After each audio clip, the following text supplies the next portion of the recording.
Hey YouTube family, all magicians out there, especially coin magicians. I'm going to make a copper silver coin today using this Kennedy half dollar. That's a regular clad one, it's not a silver.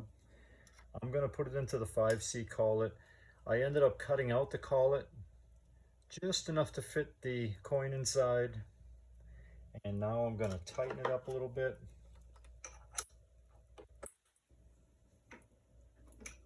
Enough not to squish the coin, but enough to really hold it tight. I'm going to start up my machine. I add oil to the coin and the cutter. Slide it in.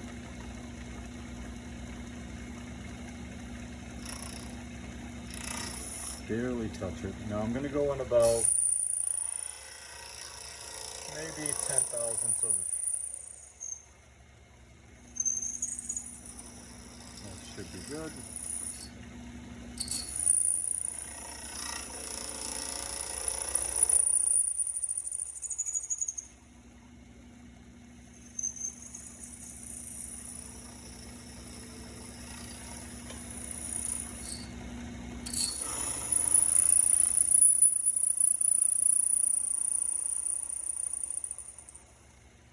You want to watch out for those pieces of metal right there, and never ever put your fingers next to the coin or the lathe while it's running, because one of those pieces of metal could wrap around your finger and then your finger will be history. And I don't know that from experience, I'm just using common sense. I like my fingers. Okay. But it's very hard to do coin magic if you don't have fingers.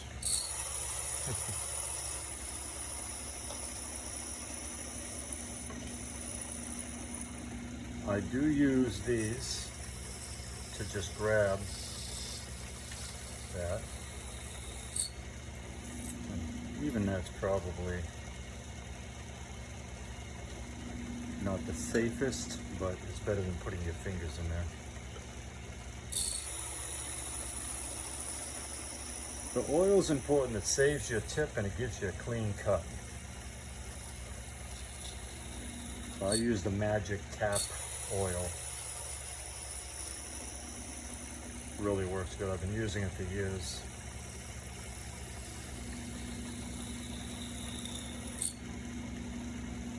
I had a few mini lathes in the past, but this one's the perfect one.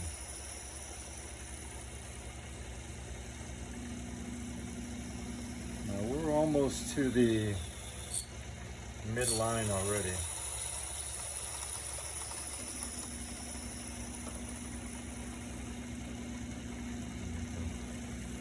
I like to also put a little oil on the cutting tip right above it, as well as the coin. This way here, as it's cutting,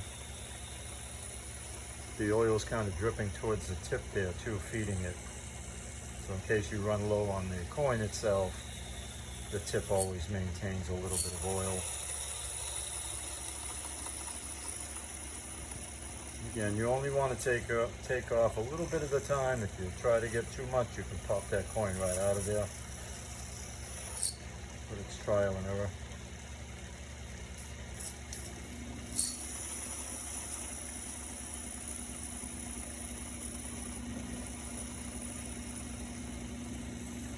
As soon as I come back all the way is the best time to use the tweezers, because now you're clear of the coin with the cutter. And you can just get rid of that. I've got just a little, see, I've just touched the 5C collet on the edge, so I know that I'm halfway there. I go in just a little more too right about now. I turn the cutter in just a little bit so there's no bevel in the middle. Now I just pull out. Shut the machine off, again, keeping your hands clear. I'm going to turn the machine till this rod locks it in. Now I can put I break a bar in here, break it open, hold the coin, tap, and releases the coin. It just opens just a hair. I don't know if you can see.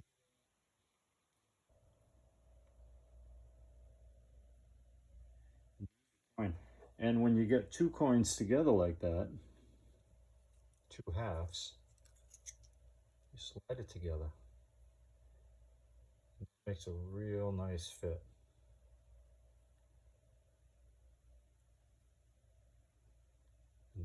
This is how I make my split coins too.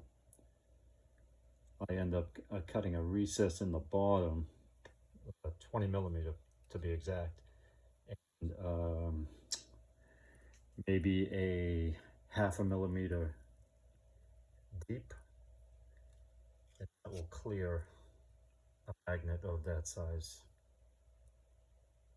But that looks pretty. All right, I'm going to get a copper coin and put it in there and show you.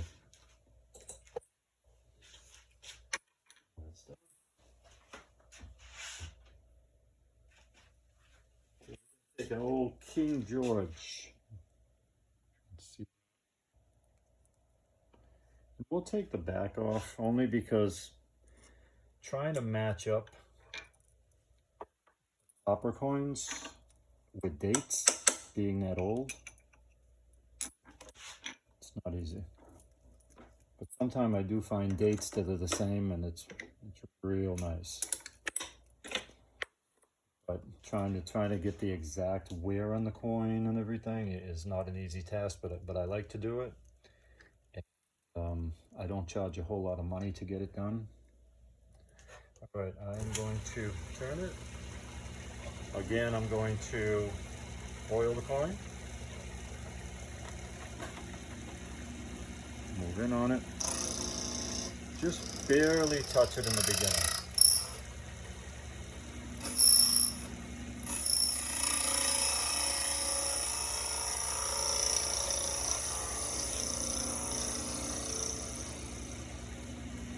There you go, perfect. See how nice and clean that copper is? Some of these old coins aren't copper, they're bronze. But they cut the same way, they look great. You can age the coins later if you'd like to really give them some patina.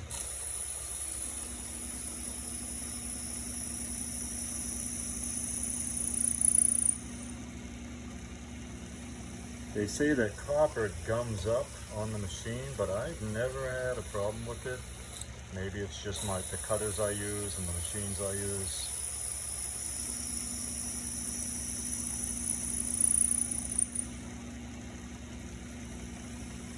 Sometimes you can just get rid of that with a brush. Now copper coins are like maybe a millimeter or a little less than a millimeter wider than the silver coin. So after I bond them together,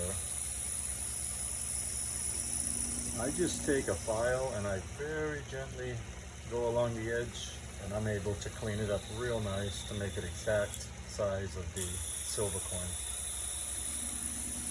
And if you've ever looked on my eBay page, I've got a lot of sets over there. I'm not trying to use this platform as a selling point. It's just a fact that I have a lot of copper silver coins on there, as well as sun and moon coins.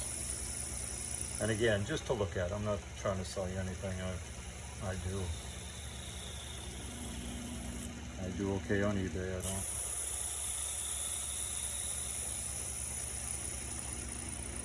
We're almost there. Again, I'm taking about 10 thousandths of an inch off each time.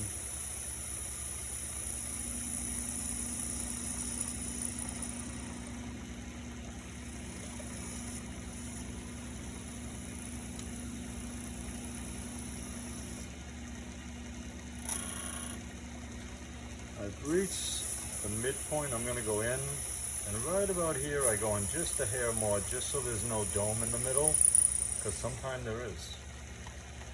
I'm gonna back out. Clean off.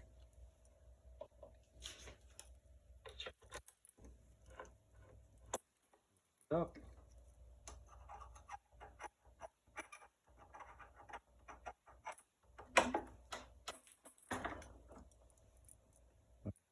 Hold the coin, tap it. There we go. And there it is.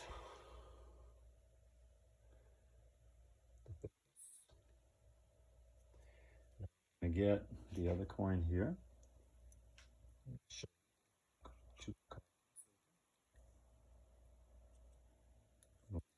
Together. See, but there's a very fine ridge around the edge, and that's just a hair wider than the silver coin. But you can see it's perfect. There's copper, there's silver. And after I bond this together, the edges, and then I supply one of these coins, and of course a matching copper coin. And there you go for now. I'll be back with other stuff. I just wanted to get this first video out there. Again, I used to do coin magic years ago. I still do, but I do have a video on YouTube of an Aikido coin box routine that I do, one of David Roth's old routines. It's awesome, I love it, and I get great reviews of it, so I'm proud of it. But there you go, and I'll be back with more. We'll do some split coins, which are magnetic slippery coins, and maybe some shells. Alrighty, until next time, take care.